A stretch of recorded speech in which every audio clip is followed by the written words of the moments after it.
Despite the warm handshake for the cameras, Donald Trump has never disguised his feelings towards the FBI director he fired.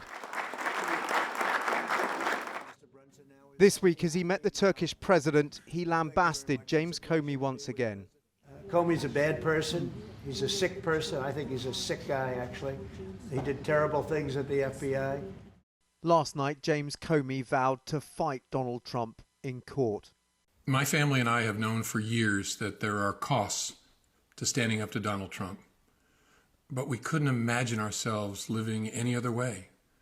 We will not live on our knees, and you shouldn't either. James Comey famously learnt of his dismissal from TV news reports, facing the ignominy of having to fly back to Washington under the media spotlight. Now, Trump's former personal lawyer, Lindsay Halligan, who is hardly sure-footed with no experience as a prosecutor, confirms she's seeking charges against Comey for lying to Congress. You were deliberately corrupt or woefully incompetent. This is the testimony at the center of the case. That he leaked information to the Wall Street Journal and that you were directly aware of it. 5 years ago, James Comey denied authorizing a series of leaks to the press. I stand by what the testimony you summarized that I gave in May of 2017.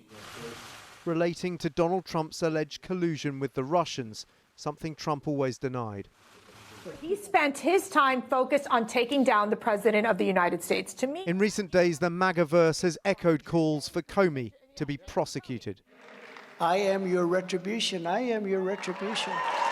Now, Democrats say Trump's lust for revenge is pushing America in a dangerous direction. To date is the most extreme example of his tendency as an authoritarian to use the criminal justice system to attack his enemies, even when there is no basis in law to do so. James Comey is a man who has infuriated both Democrats and Republicans in recent years. In 2016, he closed a case against Hillary Clinton, accused of using a non-secure private email server while Secretary of State.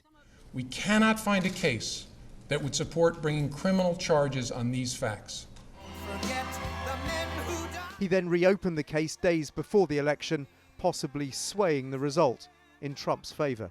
Look, this was terrible. It makes me mildly nauseous to think that we might have had some impact on the election, but honestly, it wouldn't change the decision.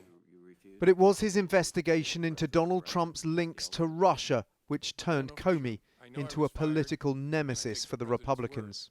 I know I was fired because of something about the way I was conducting the Russia investigation was in some way putting pressure on him, in some way irritating him. His indictment is an extraordinary escalation by Donald Trump and signals an ominous new resolve within the administration to exact legal revenge on Donald Trump's enemies. Dan Rivers, ITV News, Washington.